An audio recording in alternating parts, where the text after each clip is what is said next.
Guys, welcome back to the channel. Back here at Gate City Casino, gonna go in and play a 1-2, maybe 1-3 session if the 1-2 table is a bunch of like squeezers and it's no action. We have $600, gonna be probably in for 3 at 1-2 to start, and we have a second bullet if we need, and we have an add-on if we need to jump up to 1-3. Good luck us. Hopefully I can book a winning session in this room finally. Oh, and if you want 10% off Sun Run Apparel, most comfortable hoodie in the game, use code JQPoker at checkout. All right, guys, see you on the other side.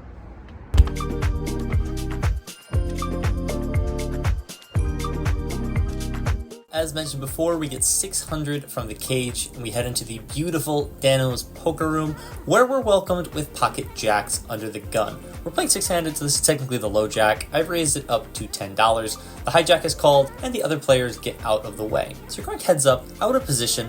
That flop comes queen, 10, deuce, rainbow. Typically, I would be checking my range out of position, but we are playing at a very tight 1-2 game. The players are all very passive. I don't think we get the same benefit of the hijack stabbing a bit too wide that we normally do when we check our range. I like to get money in if he has a hand like 10x. I go for 1/3 pot, $7 into about 20. He thinks about it for a bit and sticks in the call. This is a relatively quick call for the game. The median age at this table was probably in the high 60s, very nitty, very passive, and mind-numbingly slow for the first few hours I was here. The players were all very nice, but things like this did take a while. The turn resembles Elton John. It is a rainbow king. We pick up an open-ended straight draw. This card is supposed to connect with us more in theory, but with our picked up equity on the turn, I think our hand is now good enough to continue facing a bet, and I don't want to bet and face a raise and have to fold our equity, because this guy in the hijack is never raising unless he has 2-pair plus. So I check, and he checks it on back. The river is an 8, so we end up with third pair. In hindsight, I think I like check folding a little bit more, but I decided to get a little bit greedy and try and go for some value against his 10x hands, use a block sizing for $10. He pretty quickly calls, and he turns over queen, 9 of clubs. So our jacks are no good. I think with how fast he called, he may consider calling some of his 10x hands. I'm not sure I love how I played this hand. We're gonna lose our first pot of the night. This next hand is very interesting. It starts with us having pocket kings under the gun, playing 8-handed. I've opened up to $10, and the woman on the button has 3-bet to 25.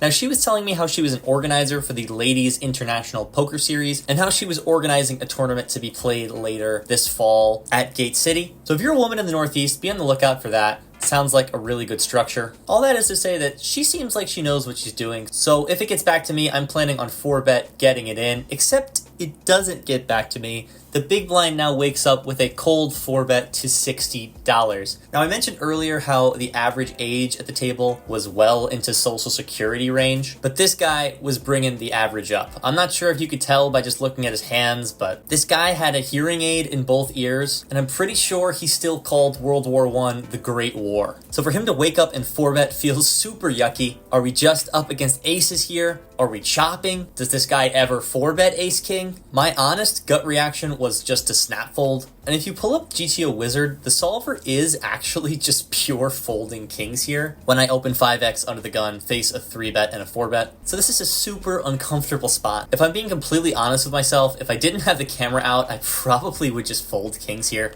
But I'm not sure if I would be able to post a video of me folding kings pre-flop. So after quite a while of thinking, I decided to come up with a spur-of-the-moment game plan, which is to call this $60, and if the button moves in behind and gets action from the big blind, then I'm planning on letting it go, because surely I'll be behind then. The button doesn't think for too long before calling. So we're going 3 ways in the middle in a 4-bet pot. I'm honestly not quite sure if I've ever played a 3-way 4-bet pot, but the flop comes out Jack 9-4 with 2 diamonds. Now we don't have a diamond, so we're unblocking ace king of diamonds. If the button player happens to have pocket jacks or somehow pocket 9s, she has now taken the lead from us. It's honestly quite a scary situation for pocket kings. The big blind 4-better might be scared as well because he tank checks, I quickly check, and the button quickly bets $100. It's a little more than half the size of the pot. In my head, I've decided that if the big blind puts any more money into this pot, I'm just gonna let go of my cards. But if he thinks about folding, I only have $175 left. So there's not really much choice but to put all my chips in the middle. The button player snaps. I'm hoping she has pocket queens until the turn is the queen of diamonds. The river is the 7 of clubs. We sheepishly turn over pocket kings and she goes to quickly table her card, which is not great for us. Unless, of course, she's showing us that she has pocket 10 tens. Wow. I'm honestly shocked to see her turn them over. Credit to her for getting in the mix. We get very fortunate to scoop an over $500 pot here. Guys, in game, I am shocked. Honestly, have no idea what was going on in that hand.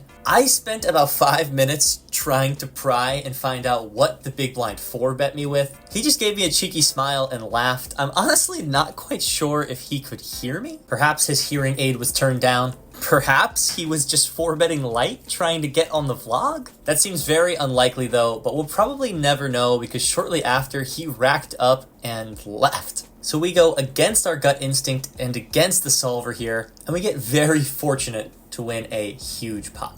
That last hand was pretty good, but you know what's better than pocket kings? Pocket aces. On the button, there's an under the gun limp and a hijack limp as well. When it gets around to us, we're going to be raising it with the best hand in poker. I usually go $10 for an open and add on an extra $5 for every limper, so I make it $25 to go. The blinds quickly fold, and the limpers were just kidding around when they put those $2 in. They fold as well. We show the table how good the card distribution is. That's right, if you play against me, I always have it. You should probably just fold. Not an important hand, but it is important to be grateful when the card distribution is going your way. This next one, we have 6-5 of clubs in the cutoff. We've ISO'd a limp up to $15. The limper has called, so we're heads up in position. This is maybe a little bit loose from us with 6-5 of clubs, but this was the softest table I've ever played at. So I think expanding the range is fine, and range betting the king-queen 4 board is also probably fine with the backdoor straight and the backdoor flush draw. We're going to pick up one of our backdoor draws when the 7 of hearts hits the turn.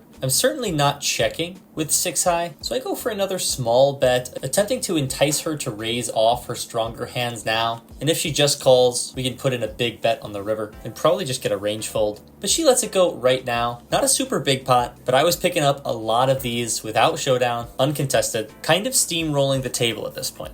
For this next hand, we're 6-handed once more, and we have 10-7 of clubs in the big blind. The cutoff is open to $6. The button has called, and I flicked in the call. This is pretty borderline. In this configuration, the solver does flick in the call with 10-7 some of the time, but it is 0 EV. And if the solver plays it perfectly for 0 EV, we're probably going to be losing money with it. But like I mentioned earlier, the table was very passive, so maybe some hubris on my part, thinking that I can make this spot profitable. We get a pretty good flop of 9-8 deuce with 1 club. We have an open-ended straight draw and a backdoor flush draw. I check with the intention of check raising, but it's going to check around and we see the ace of diamonds on the turn. I think this is probably just too good of a card for the cutoff's range for me to lead, so I check. Cutoff bets out for $10. The button's going to get out of the way. I think in hindsight, I like check raising a little bit better. But in game, I decided to come with the flat. I don't love flatting here because I'm not quite sure if it'll make a lot of sense if I come out and lead this river. But if you can see at the top of your screen, the cutoff is checking out of turn. So with that information, I decided to go for a bet of $25. She snap folds. Again, probably a little bit too loose, but we're taking down a lot of these pots just by breathing on them.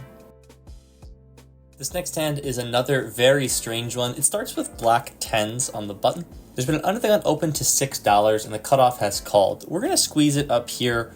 I go for a 4x size plus the dead caller's money, so I go up to $30. It is slightly on the larger side. The cutoff who opened is relatively short, so I wouldn't be surprised if we got shoved on. But instead, she's going to flick in the call, and the cutoff doesn't think for too long before he reaches for chips and also puts in the call. So we're 3 ways in position with pocket 10s. There's $90 in the middle, and the flop comes 8-8-3 with 2 clubs on it.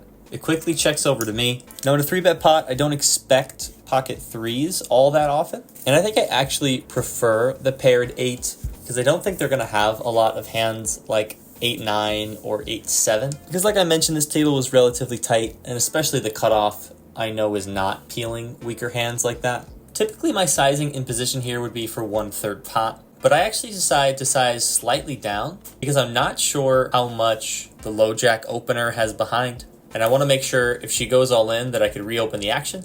We bet for $25, and she indeed does go all in for $61, and now the cutoff hits the tank. Although the low jack is all in, the cutoff and I are about $500 effective, so definitely still some money to play for with him. My initial plan was to bet small, and if the low jack moved in and the cutoff called, to raise over the top and try and isolate. But for some reason, watching his body language when he was thinking through this decision, it seemed like he was between a raise and a call, and not a call and a fold. Everything in my bones is telling me that he's super strong here.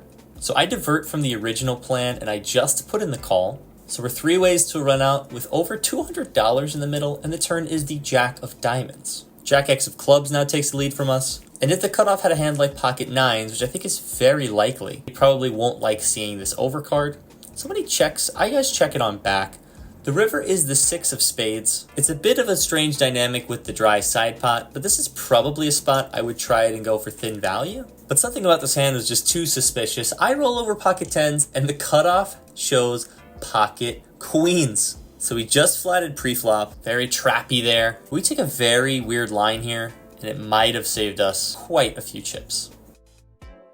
This next hand's a bit of a weird one. I have King 10 suited on the button. The same player from the last hand is open to $10 this time from the low jack, off of a stack of around $65, so she's playing pretty shallow. In game, I decided to flat the button to try and bring the big blind in. Who's a player that I think can make a lot of mistakes post-flop and who's a bit deeper. But in retrospect, I think probably just 3-better folding this hand. But who really cares what's better when we flop trips on King, King, Deuce, Rainbow? The low jack goes for $15, half pot sizing. I decide to call in position, setting the trap, hoping to bring the big blind in. The big blind doesn't bite, so we're heads up to a turn with 60 in the middle, which is the Jack of Spades. The low jack quickly assembles her chips and shoves. We of course snap it off. She tells us that she has a flush draw, so we have to fade 7 outs on the river. Of course, the Deuce of Spades or the 10 of Spades would give us a full house, but you know that the river is going to be the 7 of Spades. She gets there on us, and we're going to lose another decent sized pot. Again, I don't think I like my flat pre-flop.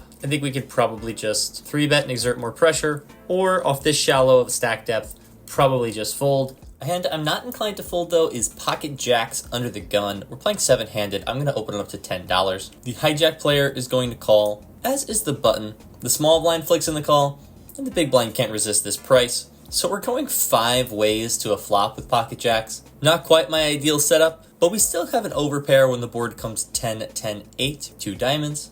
When it checks over to me, I'm just going to be checking my range on this board, so multi-way. The hijack bets out for $10.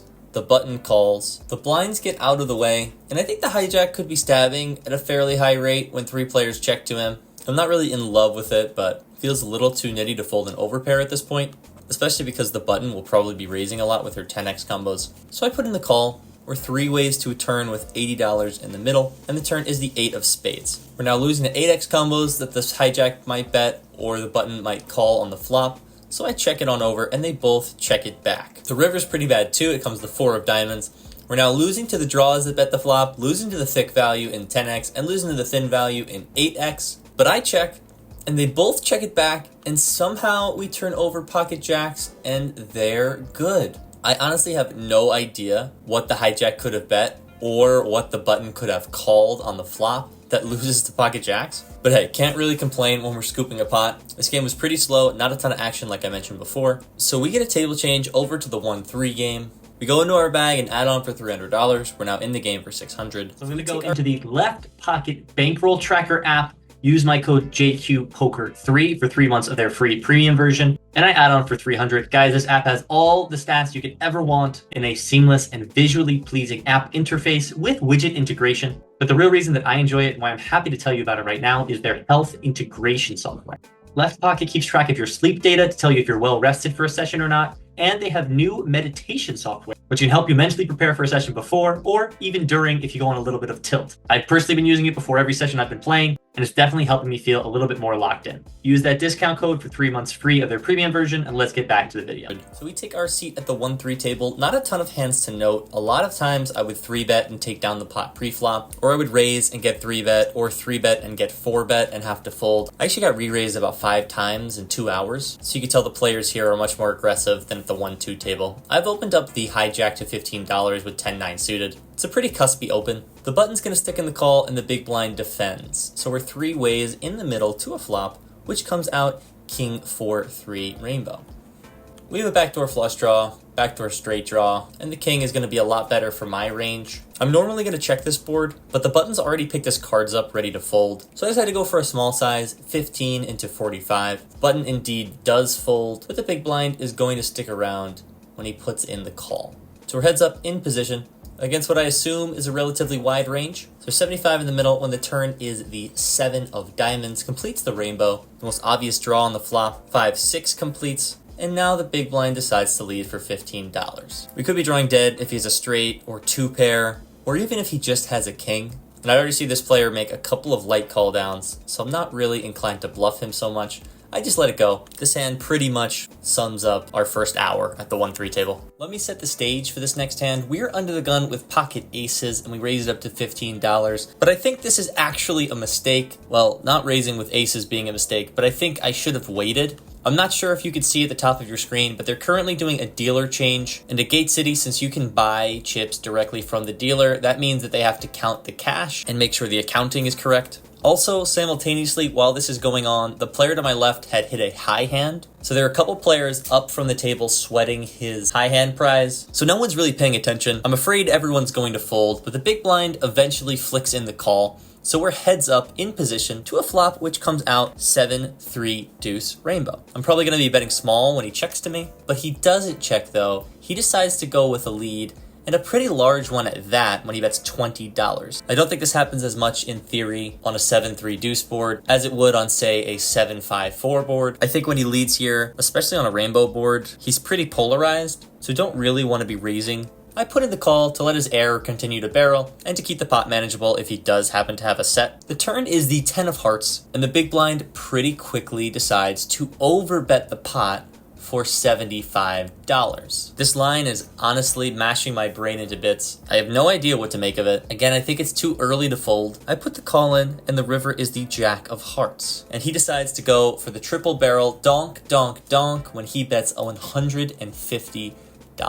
It's a pretty strange spot because of the unorthodox line that he's taken. In game, I'm expecting to see a lot of sets if I call, or maybe 4-5 for a missed straight draw. I'm trying to think of any 2-pair combos he could have that beat me as well, but I just don't know if he's going to have a hand like 3 deuce or 7 deuce or 7-3. If he did donk with a hand like 10-7 suited, top pair on the flop, that turned top 2, then I guess that's just going to be good for him. There's only 2 combos of 10-7 suited anyways. I probably would have called a lot faster, but I just spent about 3.5 hours playing at a very nitty 1-2 table where no one overbets the turn, nobody triple barrels, and definitely nobody bluffs. Eventually I decide that my hand is just too strong. I put in the call, and he shows us king, queen offsuit. So just sort of a random bluff. Maybe he was just bored. Maybe he thinks he can just push me around. Honestly, not quite sure what this line is from the big blind. But nevertheless, happy to pick off what I think is probably just a punt. Happy to be catching punts in this room instead of punting myself. It's usually the other way around. With that, our stack climbs up to around $800. I would play for another hour and a half or so. Not really picking up many hands, just sort of bleeding down. The game's not quite as good as it was before. I'm getting pretty hungry, so I decide it's time to rack up and book the win.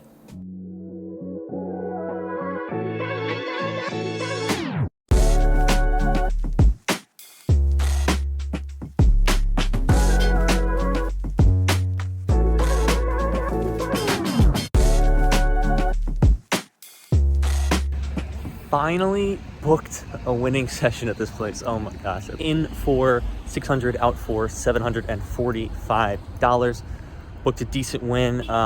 Was up early at 1-2. Kind of got into some very interesting spots with that 10s versus queens hand. Some spots where I probably could have lost more money.